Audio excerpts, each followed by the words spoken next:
Hello, I'm Daniela Serrano, and I am making a self assessment video for my gender studies class. And the first topic is about intersectionality.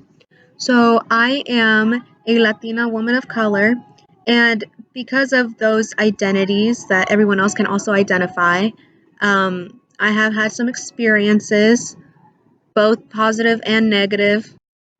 One positive thing about being Latina is the fact that I've been able to share it with people who are like me and who aren't like me, whether that's with my friends or with my family or even with complete strangers. I've been able to share that with them, whether that's through food or through music.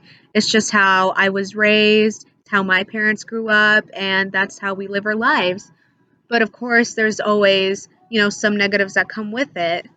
I have been harassed for being both a woman and Latina, but I've been harassed more for being Latina than for being a woman, so I'm going to discuss that more. I have had pretty bad experiences at both the workplace and at school, and most of those experiences came from my peers. A lot of them would say, a lot of negative things to me and that are just very hateful and just shouldn't be said to anybody. The thing I've been told the most is that I should go back to my country as if I don't belong in this one. They automatically assume I am not from the United States and I can't be from here because it's obvious that I'm brown, and to them, an American is supposed to be white. Otherwise, if you're not, you're going to be questioned, whether you're a citizen or not. And it's funny to me that those people that have said those things to me don't find it racist, because when I've called them out, they don't think it's race. They're like, oh, it's just my opinion. But it's just like you're basing those hateful opinions based off of my skin color, and you don't know anything about my status. You don't know whether I was born in the United States or not, and you're just making that assumption because I'm obviously Latina.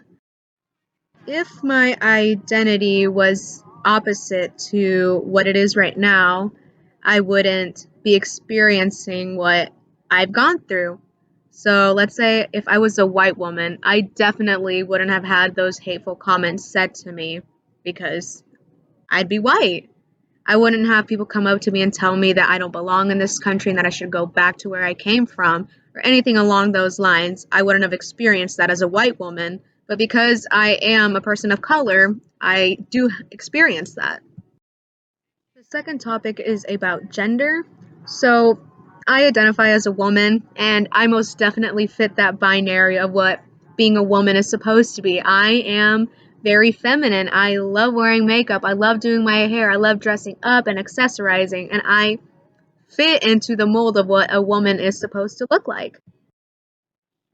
I mean, I consider myself to be very lucky for feeling comfortable in my femininity and what womanhood means to me, because I was raised to be really feminine and do, domestic things, whereas, it could be the complete opposite for other people, where some men don't feel comfortable being masculine or some women don't feel comfortable being feminine. And, anything that goes against that, like if a woman is masculine presenting or if a man is feminine presenting, they're seen as less than because they don't fit into that binary of what a man or a woman is supposed to look like. I have learned a lot about gender throughout the years.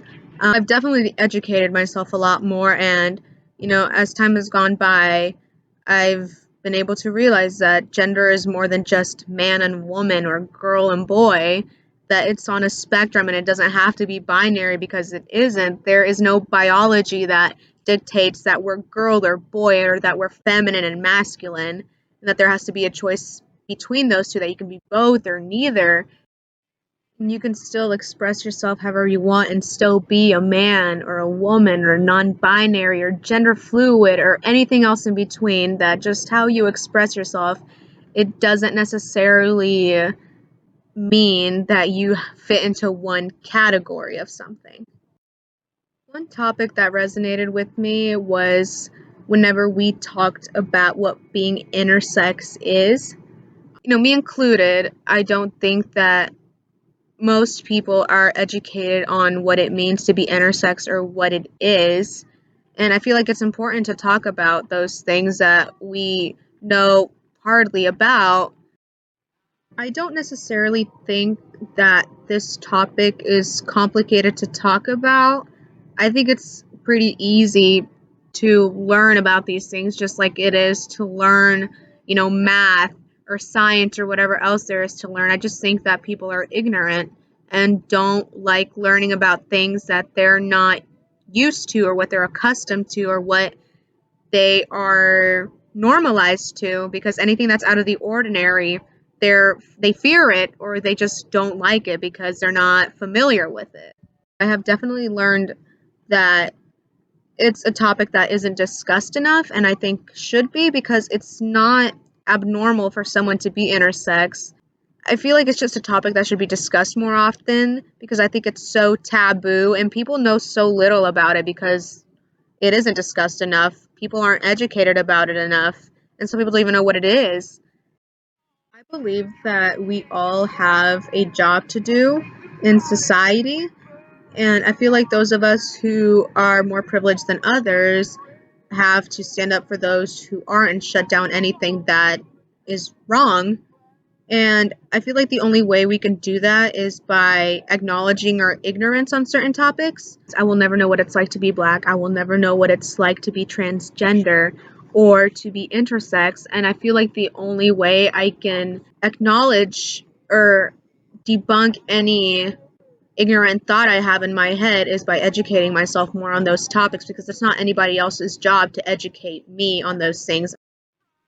I feel like the more ignorant you are on certain topics, the less tolerant you are, and obviously like the ultimate goal is to be try to be educated on everything, and try to understand everybody else's viewpoint as to why they feel a certain way or why they live lives a certain way. And I think the best thing we can do is educate ourselves, because we will never know like all of the experiences of what everybody else is going through. And I feel like the best way to go through that is by talking to people who have gone through those experiences or reading up on anything related to that. We have to take that initiative because it's no one else's job to educate us but ourselves.